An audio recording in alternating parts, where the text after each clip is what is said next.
Film ఛాంబర్లో సినీ నిర్మాతల సమావేశం ముగిసింది. షేరింగ్ విధానంపై డిస్ట్రిబ్యూటర్స్ మధ్య వాడివేడి చర్చ జరిగింది. షేరింగ్ ఇవ్వాల్సిందే అని దిల్ రాజు సోదరుడు శిరీష్ గట్టిగా చెప్పినట్టుగా తెలుస్తోంది. 2 రోజుల్లో ఆల్ సెక్టర్స్ తో కలిపి మీటింగ్ నిర్వహించనున్నారు. అందరికీ ఆమోదయోగ్యమైన విధంగా నిర్ణయాలు తీసుకునే అవకాశం ఉంది.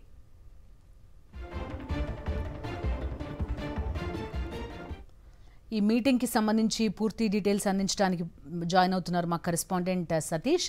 సతీష్ చెప్పండి, చూస్తున్నాం డిస్ట్రిబ్యూటర్స్ సమావేశం, నిర్మాతల సమావేశం జరిగినట్టుగా చెప్తున్నారు. ఏం జరిగింది, ఎలాంటి నిర్ణయాలు తీసుకున్నారు ఈ మీటింగ్ లో, అసలు వివాదం ఏంటి? ఎస్ బిందు, ఇవాళ నిర్మాతలు చాలామంది కూడా ఇక్కడ హాజరయ్యారు ఫిలిం ఛాంబర్లో. మార్నింగ్ డిస్ట్రిబ్యూటర్లకు సంబంధించి డిస్ట్రిబ్యూటర్లు దాదాపు ఒక 40 మంది హాజరించిన విషయం జరిగిన ఈ చర్చలో సగం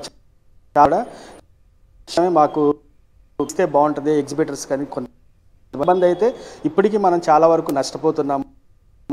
ఓటీటీ తర్వాత ఈ డిజిటల్కి సంబంధించి ఎక్కువ రావడం వలన థియేటర్స్కి జనాలు ఎవరు రావట్లేదు, కాబట్టి మనం రెంటెడ్ విధానంలో కొంచెం కొనసాగుదామని చెప్పేసి కొంతమంది డిస్ట్రిబ్యూటర్లు జరగడం జరిగింది.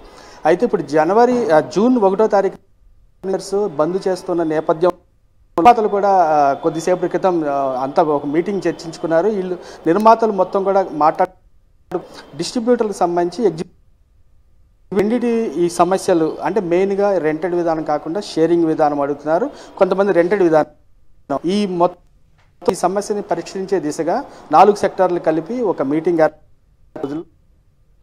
రైట్. మొత్తం అందరికీ, ఏ రంగం వారికి, ఏ సెక్టర్ వాళ్ళకి ఇబ్బంది లేకుండా సామరస్యంగా ఈ సమస్యని పరిష్కరించుకునే విధంగా ఒక నిర్ణయం తీసుకోవాల్సి ఉంటుంది.